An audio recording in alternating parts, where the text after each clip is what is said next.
Yo, what's up guys? Welcome back to another Shamshir Sound video. Today's a quick video. It's going to be 5 tips, 5 tools that you guys can use to improve the power, the punch of your kicks.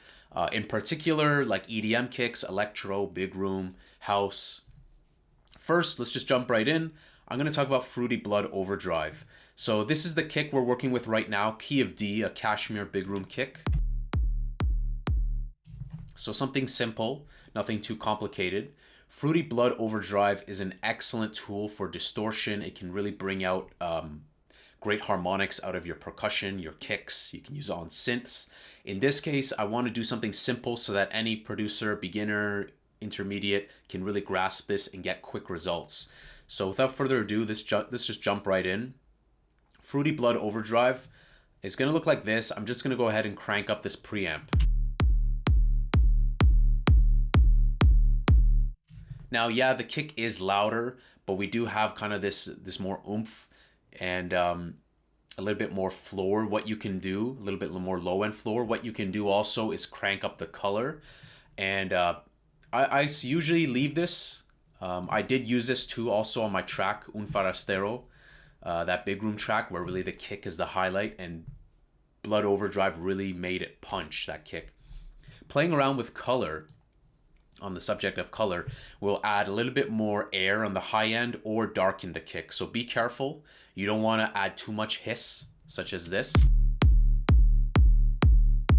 You almost have a little bit too much noise towards the end of the kick.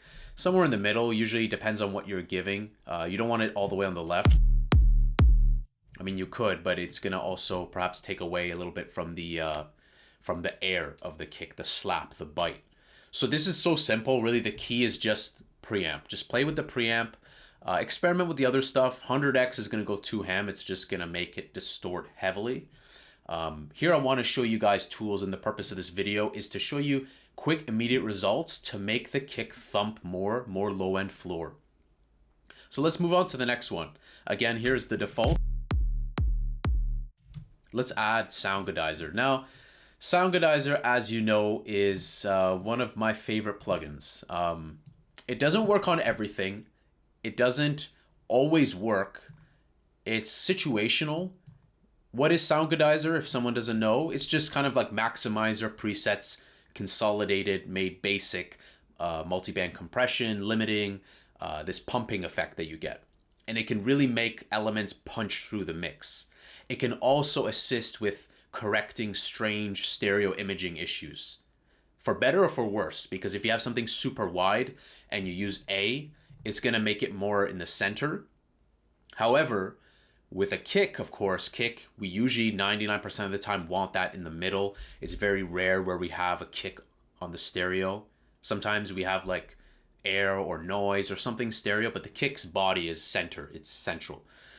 So let's go ahead and turn up this. I 99% of the time recommend using A for percussion, especially with the kick.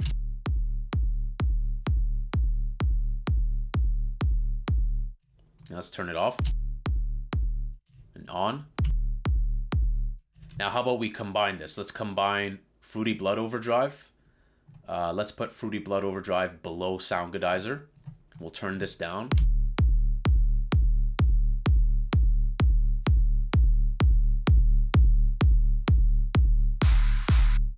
So now let's turn off SoundGoodizer and on. So you can really get a lot of that mid-frequency that makes up for that bass. Now you have to keep in mind that when you guys are trying to make a kick punch, don't focus too much on one part of the frequency. Our ear connects the dots. Our ear hears 800 hertz, 600 hertz, 400 hertz, 100 hertz. It connects the dots. A lot of times we make a common mistake of pumping up frequencies in the low end when in fact all we need to do is maybe add some mid-range frequencies to give the perceived bass, to connect the dots. And that's actually what plugins like Max Bass and R Bass do, is that they emphasize kind of all throughout those frequencies so that you have this increased perception in your brain of the low end frequencies. So SoundGoodizer A, really good. Fruity Blood Overdrive, really good. Let's see what we can get with the third plugin, which is going to be OTT. Now, All these plugins thus far are free, including OTT. If you don't have it, I highly recommend it. It really can add a lot of shine to your mixes. It can really help things just punch through the mix. And there's kind of two methods of using it. I'm going to make a new video where I use it in extreme amounts and also but very minimal amounts to achieve like kind of a simple effect. So let's turn down depth to 0, and we'll leave everything else on default for now. Of course, tweak it how you like, but we want to make it simple for the case of this. Let's go ahead and just play default everything off, and let's turn on the OTT.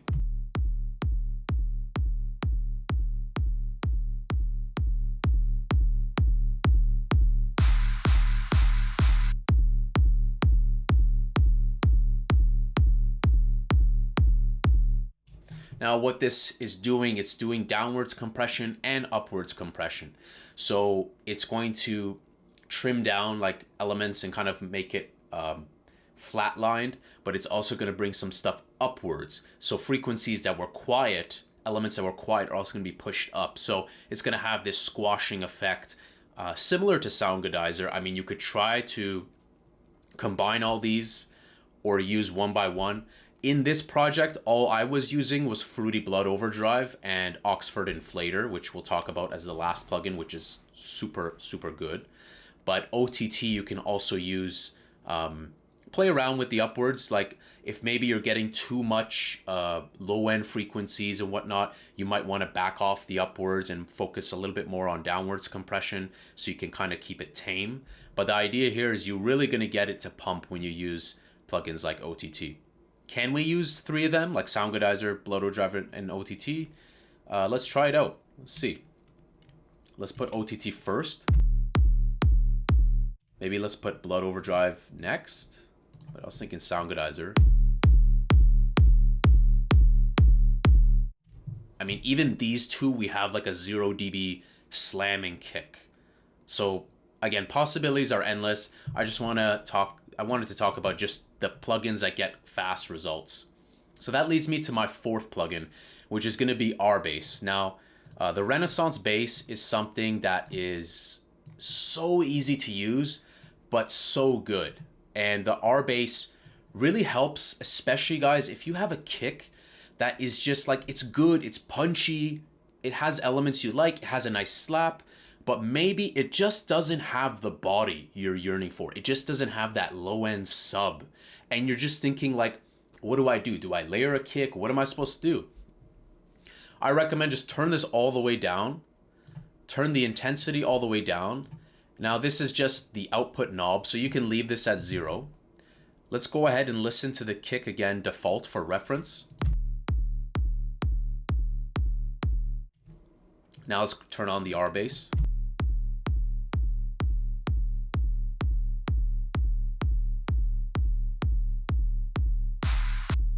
Now, if you have headphones on, cell phone speaker, those frequencies aren't going to punch through.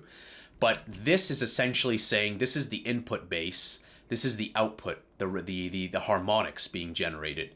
And usually the sweet spot I find where it's not too overwhelming is where it's almost being matched, the original bass versus the harmonics, because you have the original bass on the left there, where it's being matched but exceeding a little bit. So you almost like allow Renaissance bass to match and slightly exceed the original bass, giving this low end floor, giving this sub, giving this bottom end that just has that oomph, it just has that floor. And let's increase this.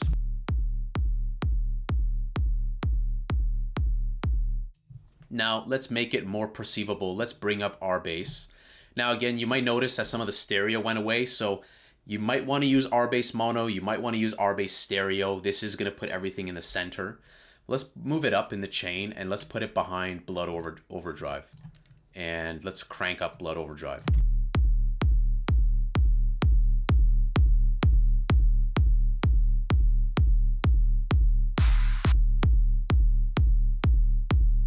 Let's turn off R-Bass. Let's turn it on. Notice how much boominess it's just punching you in the face now. It's just punching you in the face. So quick results. I really like it, and try it out, guys. Do a little bit of experimentation. Let's go ahead and try the last plugin. So the last plugin we're going to talk about is the good old Oxford Inflator. Now, some people are like, hey, this is snake oil, this, that. No, it is a fabulous plugin. And I'm going to show it in its extreme, and I'm going to show it with minimal use. So let's go ahead and show you guys, like, this is what it will look like in default, right? 0 dB input in, 0 dB output. It's a brick wall limiter, so you can use this for mastering purposes, and it's fabulous for tracks because it's 0 latency, brick wall limiter, extremely transparent, so you're not going to have just your sound signal mangled. So it has a universal, it's universally applicable, which is great. And curve is going to determine kind of how fast it activates. Do you want it to be as permissive and as conservative as possible? Or do you want it to be as liberal as possible and pound that signal as much as possible? Curve is going to be dictated to by the amount of effect. So these two are working together in tandem. So if you had 100% effect with plus 50 curve, it's going to have the most profound effect. If you have curve all the way down, it's going to have an even less of an effect. Like I said, more conservative. I usually like to leave it like this and work my way into it to see when it starts to activate. Essentially, Oxford Inflator it's literally in the name. It's inflating the sound. It's giving it a little bit more push up of the sound. It's pushing it up, bringing up those levels, and increasing the perceived loudness of the element. So let's go ahead and increase the effect. Let's just loop this kick. Oxford is on.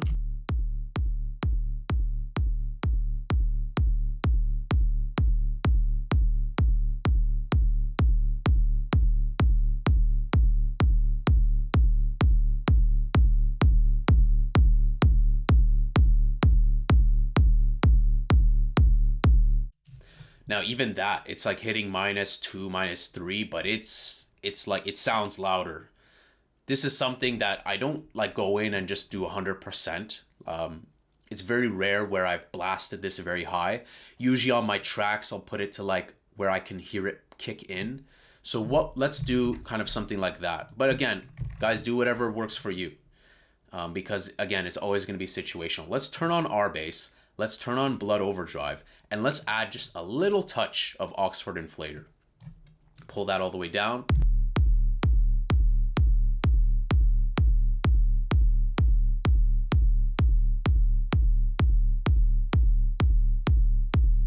Even there, where you saw the little blue there, this is a plugin where you're going to want to pay meticulous attention to, because even when you start turning it up to like 4 or 5%, you will hear it. It's subtle, but you will hear it. Now, I pulled it up to 16.2, so it has more of an impact, but you will hear that. And now let's just see if we can just use a plethora of things. Let's see if I can even, this might be too much, but hey, let's try it out. Let's put maybe SoundGoodizer maybe here.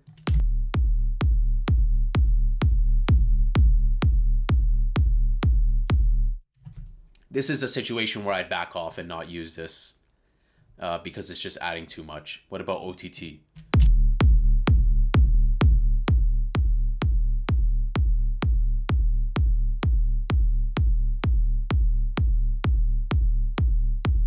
Not bad. You could use OTT. So guys, that's pretty much a wrap up. I wanted to show you guys tools that I use often, frequently in most of my projects, that give immediate results to improve the bottom end in that floor of your kicks, big room kicks, electro kicks, whatever.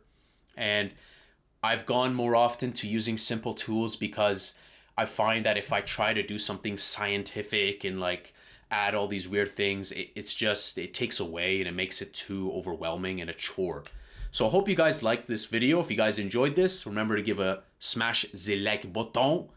If you guys aren't subscribed already, hit the subscribe button. I was reading your guys' comments and I've been taking screenshots. So I will be making videos based on your comment suggestions. So if you guys have any suggestions, feel free to drop them in the comments section and hopefully I can make a video as a reply. And I hope you guys have a great day. February, I'm looking forward to that summer I'm freezing my balls off here in Canada, so I'm looking forward to some 20 degrees. I hope you guys have a great day. Take care.